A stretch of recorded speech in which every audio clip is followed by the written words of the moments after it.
Hello, welcome to Fantasy Bite Size with me, Dan Cox. Once again, thanks for tuning in. I really appreciate it. Everyone who subscribed, hit 1,000 subscribers now, so that's brilliant. So if you're one of them, brilliant, thanks. If you haven't, get it done now. So yeah, over the moon with that. If you have subscribed, make sure you keep tuning in each week, and that's all. We'll have a good season. This week, on this little video, just going to go have a quick look at the weekend ahead. I know I'm recording this on Sunday night, so it is early, but a quick look ahead at the fixtures for this weekend. Any transfer plans and captains for this weekend.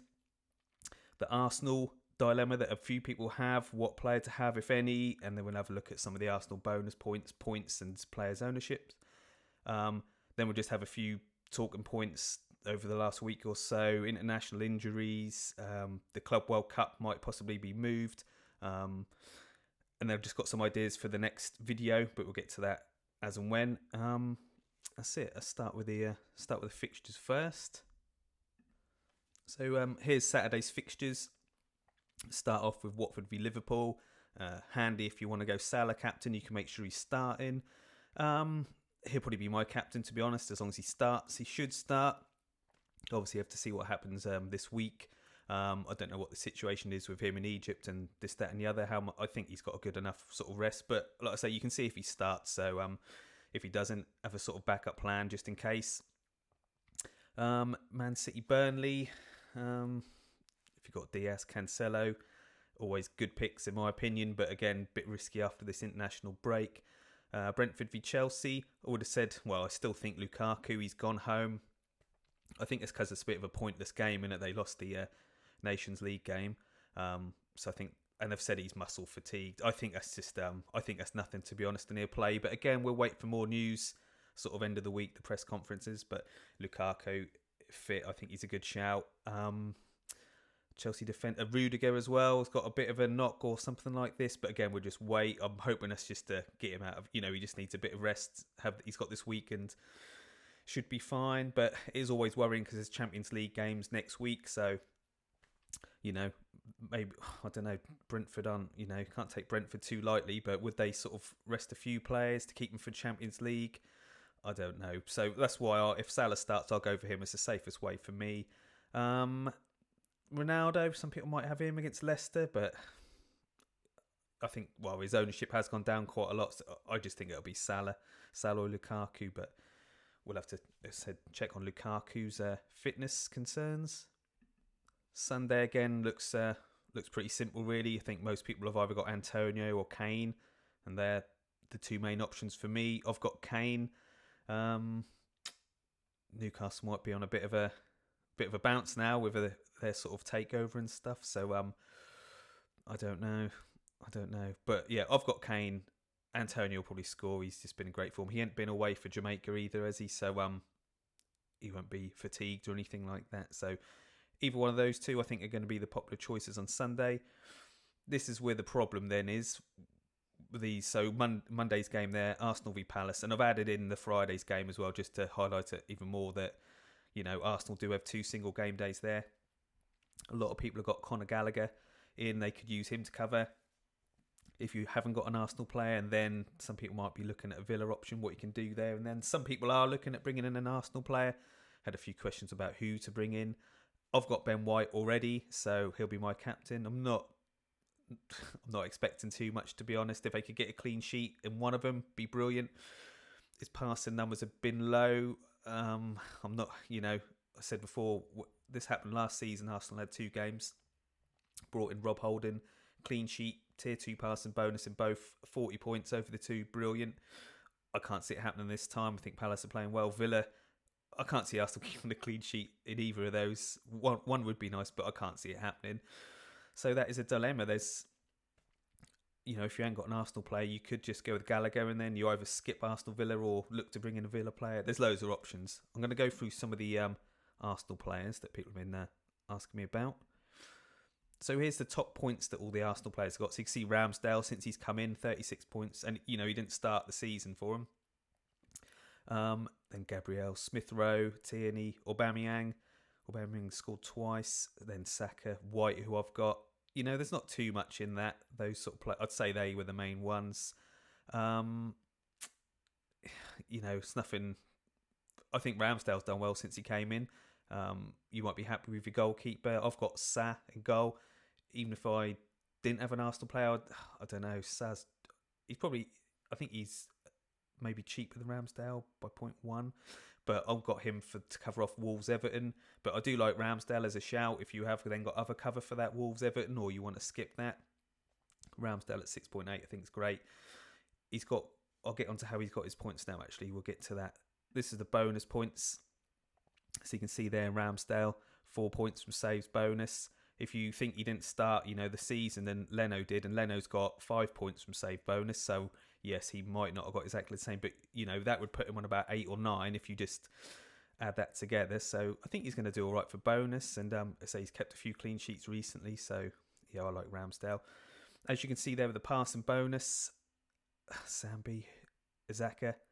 That's it. Nothing really. I got Ben White because I thought he might pick up passing.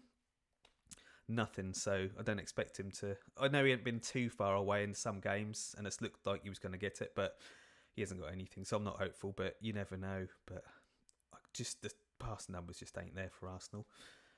I'll look at the ownership for Arsenal. So this is the top 1,000 teams. So you can see Ramsdale in 1.6. It's gone a bit small on the screen there. So he's not in many teams at all. So if you bring him in, you are going to, he keeps a clean sheet or two, even though I don't think you will. You get a jump on people. Ben White, 12% of teams. Saka, 4.7. Then Aubameyang, 6.5. I just don't rate Aubameyang. I could say that I'm not going to bring him in, but you could bring him in. He could get a couple of goals in each game and you'd be flying. But, if you bring him in, they take him out. That's 2 transfers. You're going to want at least 2 or 3 goals over the 2 games for that to be worthwhile. It's one of them tricky ones. So do you want to take out Salah, Antonio, Lukaku, them sort of players, Kane? That's for you to weigh up, but that's the percentages, so you can see what sort of damage will happen if you don't have one of them. Obviously, I'll check it again on Monday to see where we are closer to the game day. I'll get onto a few questions I had in. So Fish FPL, if you haven't moved on to Lukaku already and have Chelsea coverage, would you bother now? It's got Salah, Kane and Antonio. If I had those 3, I think I'd just stick with them. If you've got Rudiger or someone, if Chelsea get a single game day, I think Rudiger's more than a match for Lukaku. Well, especially at the moment, since I've had Lukaku, he ain't scored, so that's no danger. But no, I think I'd keep those 3. The only other thing you got to factor in the price.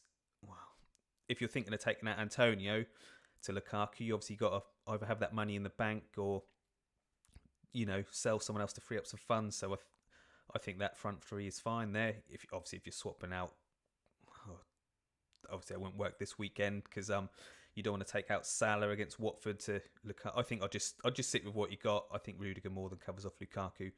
We'll just say that for that one.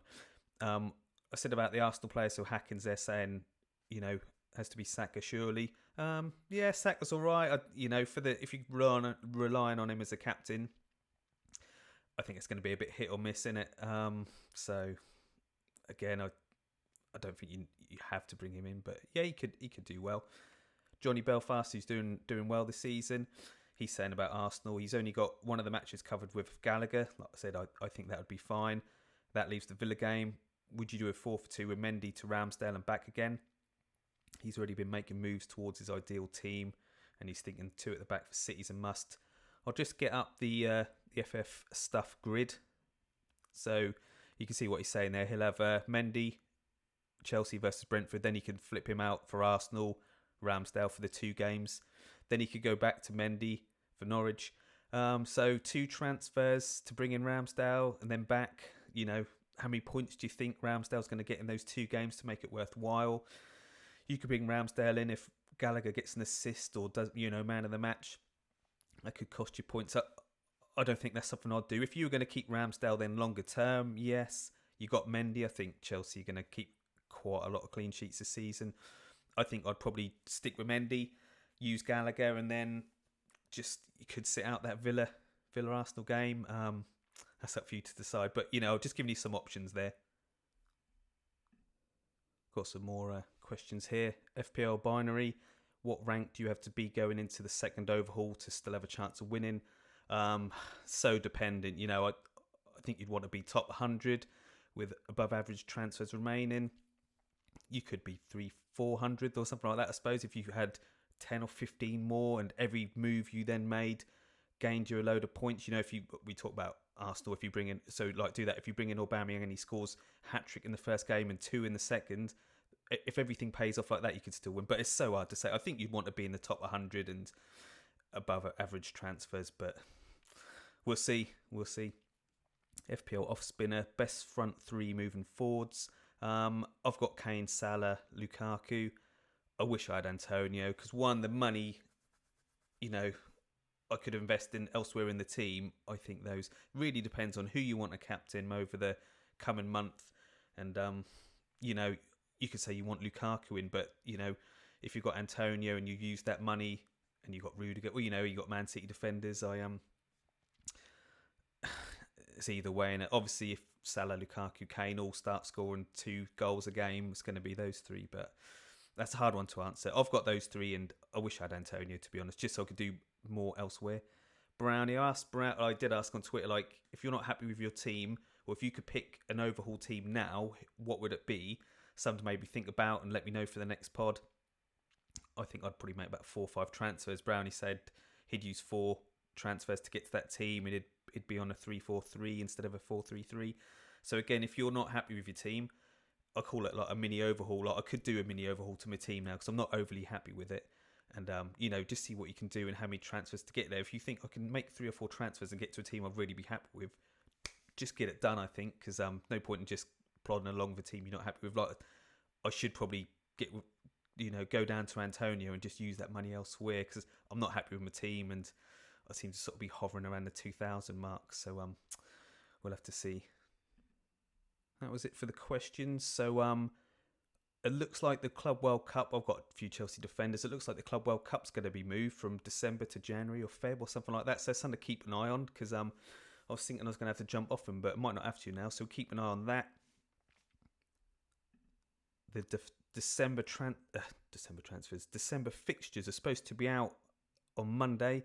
They were about 5 days late last time, so I don't think it'll be tomorrow. If it is this week, when I do the Thursday pod, we'll go over any single game days. But keep an eye out for that, because they're supposed to be out, so that could affect the 3 or 4 moves. If you're going to make some transfers, that might affect it if there's then some single game days that need to be done. And I think that's about it for this little one. It's just an early look ahead to the weekend. I'll be back later in the week with the stats pack, so I'll go through the transfers in and out, average ownership, if we get any average transfers remain, and I'll cover that as well. And then anything that pops up in midweek, if there's been any injuries. If you want to ask me anything, get to me on Twitter. The Twitter handle's there, @DanCox_bitesize. Give me a follow on there. I'm always on there, so if you want to ask me anything, it's the best place to get hold of me. If you want to ask a question for on here, send up, when I put a tweet out on Tuesday or Wednesday, reply to it and I'll get it up here. And that's about it, really. Thanks for tuning in. Again, I always appreciate a like and a subscribe, and I'll be back later in the week with the stats pack. See you later.